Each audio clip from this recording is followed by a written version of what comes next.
وہ جوان جو ہی پروان چڑھا ان فوان شباب آیا تو اس کی پیشانی سجدے کے تقدس سے مالا مال ہو گئی، اس کی آنکھوں میں حیا اور شرم کے پہرے آ گئے، اس کے خیالوں میں پاکیزگی آ گئی، اس کی زندگی کے شب و روز نیکی کے ماحول میں بسر ہونے لگے، اس کی راتیں ذکر الہی میں، تلاوت کلام مجید میں اور دن یاد الہی میں روزے سے گزرنے لگے۔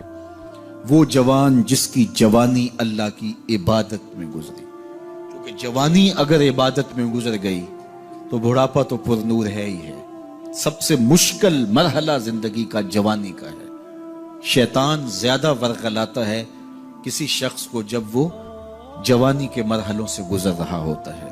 تو جس کی جوانی خیریت کے ساتھ گزر گئی اور اس نے اپنی جوانی کے تقدس کو محفوظ رکھ کے منزل تک پہنچا لیا، اپنی عصمت کے جوہر کی حفاظت کی، اپنی آبرو کو لٹنے نہیں دیا، اپنی آنکھوں کی شرم و حیا پر پہرے بٹھائے اور آنکھ کو برباد نہیں ہونے دیا اور اپنی زندگی کے تقدس کا پہرا دیا، تو جو جوان اپنی جوانی کو خیریت کے ساتھ گزار گیا۔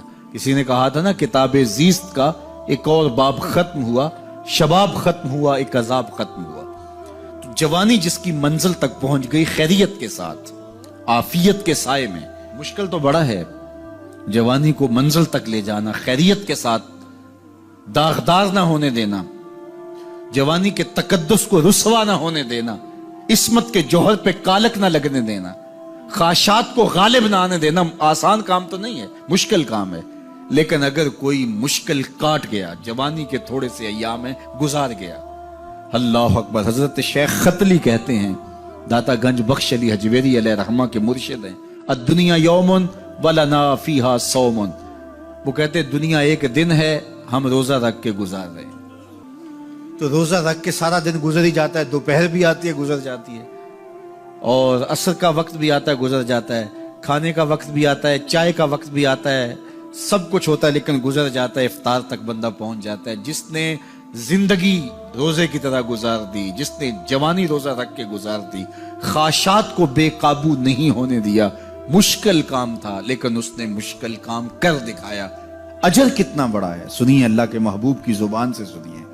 حضور نے ارشاد فرمایا جو سیدنا ابو ہریرہ کے ذریعے سے ہمارے تک پہنچا، فرمایا قیامت کے دن جب سورج کا رخ سیدھا ہوگا، زمین تانبے کی ہوگی، لوگ پسینے میں شرابور ہوں گے، کوئی ٹخنوں تک پسینے میں، کوئی گھٹنوں تک، کوئی کمر تک، کسی کو پسینے کی لگام دی جائے گی، اور وہ پسینہ ایسے نہیں ہوگا جس طرح یہ پسینہ ہے، اتنا گرم ہوگا۔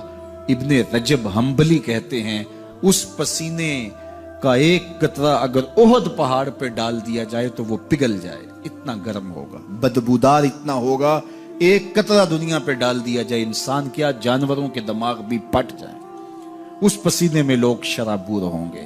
لیکن جس نے اپنی جوانی کو عافیت سے گزارا ہوگا، کل قیامت کے دن جب کوئی سایہ نہیں ہوگا، اللہ اس جوان پر اپنے عرش کا ٹھنڈا سایہ عطا فرمائے۔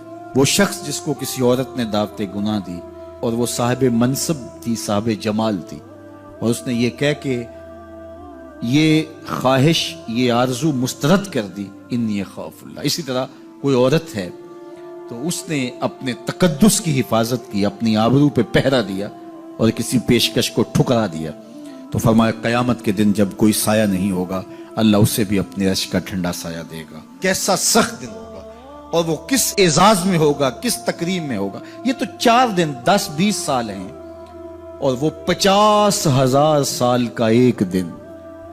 پھر اس کو اللہ کا شکر ادا کرنا ہوگا کہ اللہ تو نے کتنا کرم کیا میرے اوپر کہ میری جوانی خیریت اور عافیت سے گزری، اور آج اس کا تو کتنا بہتر صلہ مجھ کو دے رہا۔ انسان جب کوئی اچھی بات سنتا ہے تو انسان کی فطرت ہے کہ وہ آگے منتقل کرتا ہے۔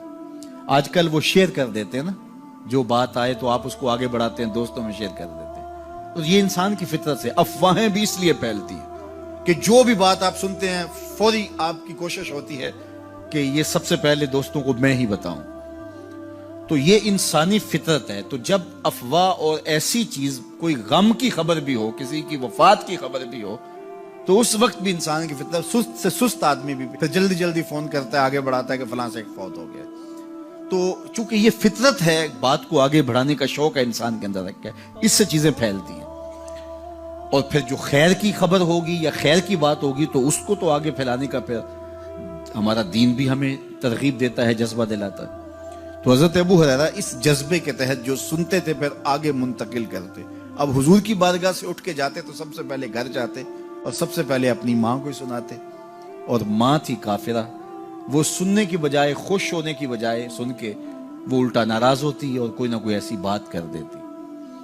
سید ابو ہریرہ سے گوارا نہ ہوتا، ایک دن انہوں نے کوئی ایسی بات کر دی کہ حضرت سیدنا ابو ہریرہ رضی اللہ تعالیٰ عنہ نے فیصلہ کر لیا کہ آج ماں کو چھوڑ دینا ہے، کیونکہ میں یہ گوارا نہیں کرتا کہ میرے آقا کے بارے میں کوئی ایسا جملہ کوئی بولے۔ اور تھی گھر میں ماں ہی، بھائی بھی کوئی نہیں تھا، بہن بھی کوئی نہیں تھی، باپ بھی فوت ہو گئے تھے، شادی بھی نہیں ہوئی تھی، تو ماں ہی ماں گھر میں، اور ماں اور بیٹا اکٹھے رہتے ہو تو پھر محبت بھی مثالی ہوتی ہے۔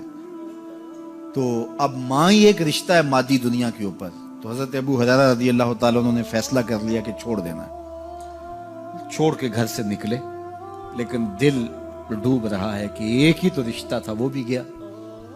افسردہ ہے، حضور کی خدمت میں پہنچے، دل و قلب و نگاہ کے مرشد اولین نے ابو ہریرہ کی اداسی دیکھی تو فرمایا ابو ہریرہ کیا بات ہے؟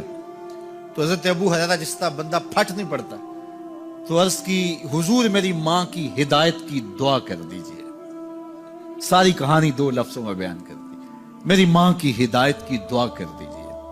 حضور نے نہیں پوچھا کیا ہوا، کیا ماجرا ہوا، فوراً ہاتھ اٹھ گیا، اور لفظ کیا تھے؟ اللہم اہد ام ابی ہریرہ تھا، اے اللہ ابو ہریرہ کی ماں کو ہدایت دے دے۔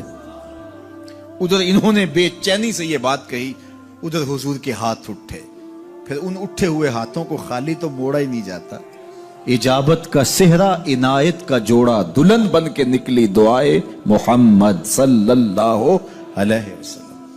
تو حضور علیہ السلام نے ہاتھ اٹھا دی، حضرت ابو ہریرہ نے دوڑ لگا دی۔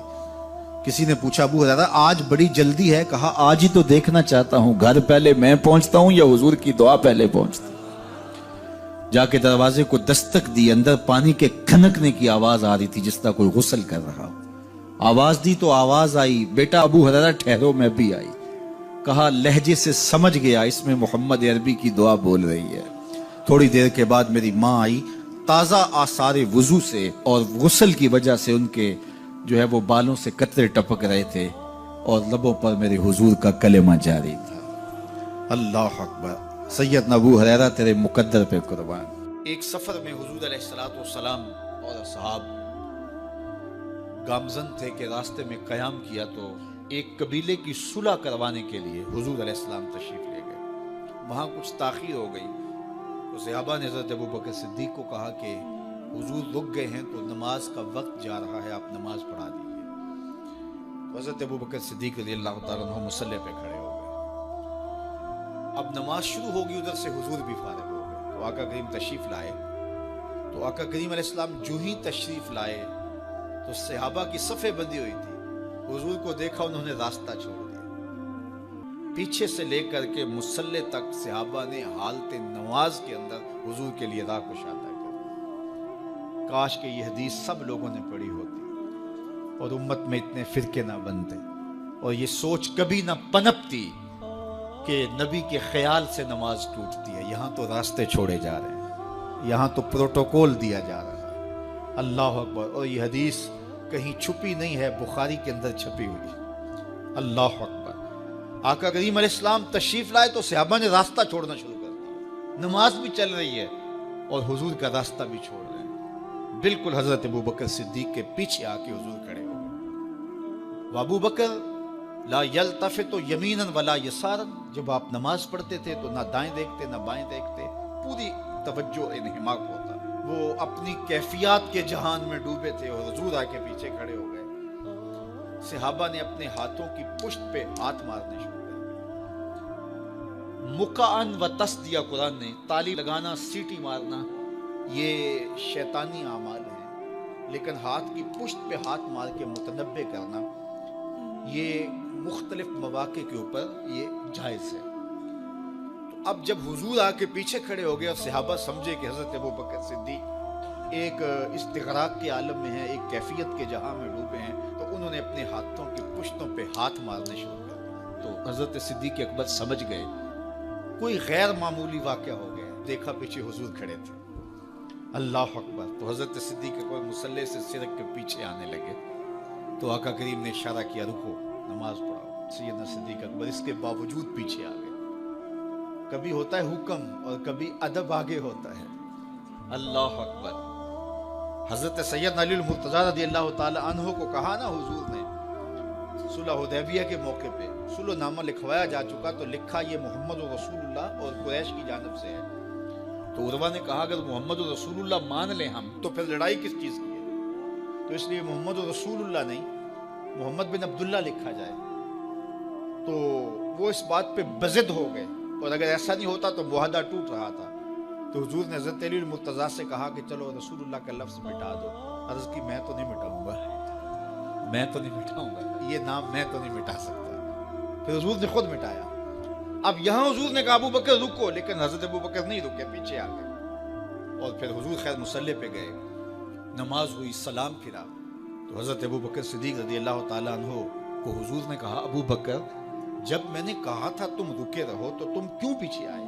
تو سنو حضرت ابو بکر نے کیا جواب دیا رضی اللہ تعالیٰ عنہ۔ کروڑوں سلام، لاکھوں عقیدتوں اور نیاز مندیوں کے خراج ان کی چوکھٹ پہ عرض کرنے لگے ما کانا لابن ابی قحافہ ان یؤم رسول اللہ صلی اللہ علیہ وسلم۔ حضور ابو قحافہ کے بیٹے کی جرت کب ہوئی کہ رسول اللہ کے آگے کھڑا ہو کے نماز پڑھائے؟ یہ ابو قحافہ کے بیٹے کی ہمت کب ہوئی کہ رسول اللہ کے سامنے کھڑا ہو کے نماز پڑھائے؟ تو ادب پہلا کرینہ ہے محبت کے کرینوں میں۔ حضرت ابو بکر صدیق رضی اللہ تعالی عنہ نے اگر حضور علیہ الصلوۃ والسلام کی اطاعت اور حضور کی محبت، ادب، فرما برداری اور جان ساری کے انوکھے باب رقم کیے ہیں، لیکن حضور نے بھی ان کو جو اعزازات دیے۔ ایک خاتون آئی مسئلہ پوچھنے، آقا کریم نے فرمایا پھر آ جانا۔ اس نے کہا پھر آؤں اور آپ نہ ملے؟ تو کہا میں نہ ملوں ابو بکر تو ملیں گے نا، اللہ اکبر۔ تو اپنے بعد اشارہ دے دیا ان کی طرف کہ میرے بعد میرا نائب ابو بکر ہے، اللہ اکبر۔ عزتوں کی مسند اور عزتوں کی معراج اور عزتوں کے مقام پہ سیدنا صدیق اکبر رضی اللہ تعالی عنہ کو بٹھایا۔ میرے والد گرامی رحمت اللہ تعالی علیہ نے پوری زندگی میں کوئی ایک تقریر بھی ایسی نہیں کی جس میں یہ اشعار نہ پڑے ہوں۔ جب وہ خطبہ پڑھتے تھے تو خطبہ پڑھنے کے بعد یہ اشعار پڑھا کرتے تھے، جس میں اس کی کیفیت ہے کہ جو حضور کے شہر میں جانے کے لیے تڑپتا ہے۔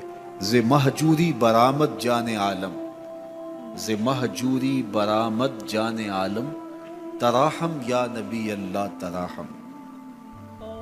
کہ عرض کی جا رہی حضور آپ کی جدائی میں پورے جہان کی جان نکل رہی ہے۔ ز مہجوری برآمد جان عالم، تراہم یا نبی اللہ تراہم، نہ آخر رحمت للعالمین، ز محرومہ چرا فارغ نشین، بروں سر از برد یمانی، کہ روئے تست صبح زندگانی۔